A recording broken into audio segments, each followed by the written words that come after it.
BC, SC, ఎస్టీలకు సమన్యాయం జరగాలంటూ Telangana intellectual forum ఆధ్వర్యంలో విశ్వేశ్వరయ్య భవన్లో రౌండ్ టేబుల్ సమావేశం జరిగింది. రాజ్యాధికారం ద్వారా బీసీలకు సామాజిక న్యాయం జరుగుతుందని చెప్పారు విహెచ్. బీసీ నాయకులే బీసీలను అణగదొక్కుతున్నారని మండిపడ్డారు. త్వరలో తెలంగాణ రావద్దనేది మీ కాన్సెప్ట్ లో ఉద్దేశం, అది ఎక్కువ కనిపిస్తుంది. ఏదైనప్పటికీ అడిగే నాయకుడు లేడు. అదే ఎస్సీ ఎస్టీలకైతే అడిగేది వాళ్ళకున్నది కాన్స్టిట్యూషనల్ పవర్. ఆ రోజులలో బాబాసాహెబ్ అంబేద్కర్ ఆలోచన చేసి కాన్స్టిట్యూషనల్ పవర్ వాళ్ళకి ఇచ్చాడు. బీసీలకు ఆ పవర్ లేదు. అదే ఫైట్ చేయాలి మనం. జనాభాలో 80% బీసీలే ఉన్నారని, వాళ్లంతా అట్టడుగు జీవితాన్ని అనుభవిస్తున్నారన్నారు ఈటెల. బడుగు బలహీన వర్గాలను టీఆర్ఎస్ అధినేత కేసీఆర్ మాత్రమే గుర్తించారన్నారు. బీసీలకు ప్రత్యేక నిధులు కేటాయించినప్పుడే వారి జీవితాలు మెరుగుపడతాయని అన్నారు.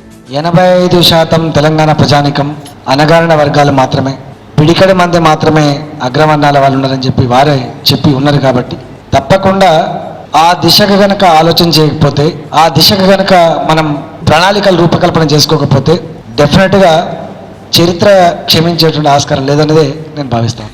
బీసీ నేత నరేంద్ర మోడీ ప్రధాని అవుతారన్నారు బీజేపీ నేత దత్తాత్రేయ. జనాభా దామాషా ప్రకారం బీసీలకు సీట్లు ఇచ్చేలా పార్లమెంటులో చట్టం చేయడానికి తాము కృషి చేస్తామన్నారు.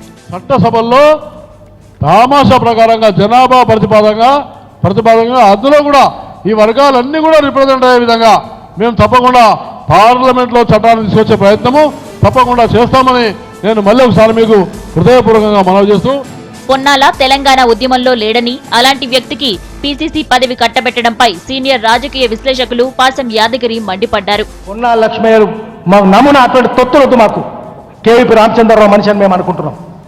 మాకొద్దు. మాకు మా తరఫున ఉండే వాళ్ళు కావాలి. పొన్నాల లక్ష్మయ్య ఎప్పుడు తెలంగాణ ప్రజలు లేడు. తెలంగాణ వనరులు జల వనరులను ఎత్తుకొని పోతుంటే చూస్తూ మనం కూర్చున్నారు. మాకొద్దు, అటువంటి షోమెన్ వద్దు మాకు.